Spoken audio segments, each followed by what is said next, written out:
Hey everybody, Fred Love here with another DIY guitar lesson. We've been working really hard lately on my channel on chromatic exercises. And today is the third lesson in that series where we are going to take a few minutes to really work on the chromatic scale, meaning we're going to hit every single note a half step at a time without missing a single one.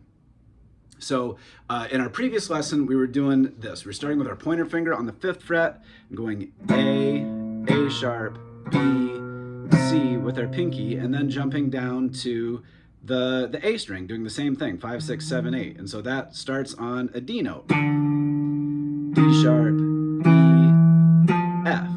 So we're going from here, we're actually missing a note, right? We're missing the C sharp, which you can find on the 9th fret of the low E. So you could go up to the 9th fret and then start on the 5th fret of the A. We're going to do something different with this exercise. So we're going to hit every single note, start to finish, the entire chromatic scale, starting on this A on the 5th fret of the E, and then we're going to finish up here on a C note with our pinky on the high E. So how we do that, we start on the low E, 5, 6, 7, 8.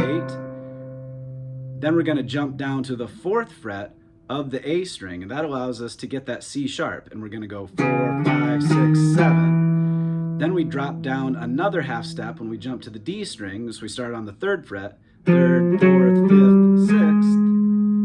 Then we're going to do the same thing, jump down a half step to the 2nd fret when we get to the G string, 3, 4, 5. So we're getting the 2nd, 3rd, 4th, and 5th fret of the G string. Now here's what's going to break the pattern. So far, at each time we've jumped down a string, we've also moved down a half step. This time we don't have to do that. So when we go from the G to the B string, we're going to start on the 2nd fret of the B.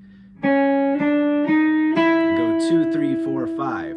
Now we're back to our old pattern. We're going to start on the 1st fret of the high E, and then jump up to the 5th fret of the high E.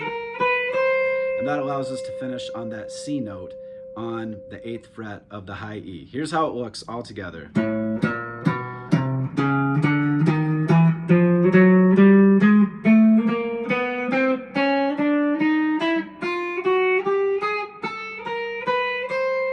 now let's go the other way. Let's go descending.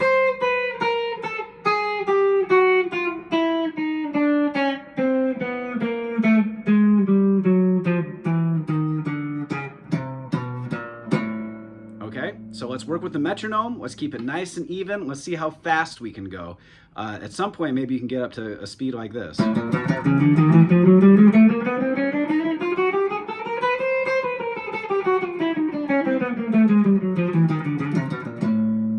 right, so what's that doing for us? That's helping with our dexterity. It's helping us to navigate the fretboard with all of our fingers, and it's helping us to work in rhythm so our fingers are all working together. All important basic skills to get down with the guitar. Thanks for watching. I think maybe we'll do one more video in this series where we can level up our dexterity exercises and really get those fingers shredding across the fretboard. Thanks everybody. Talk to you soon.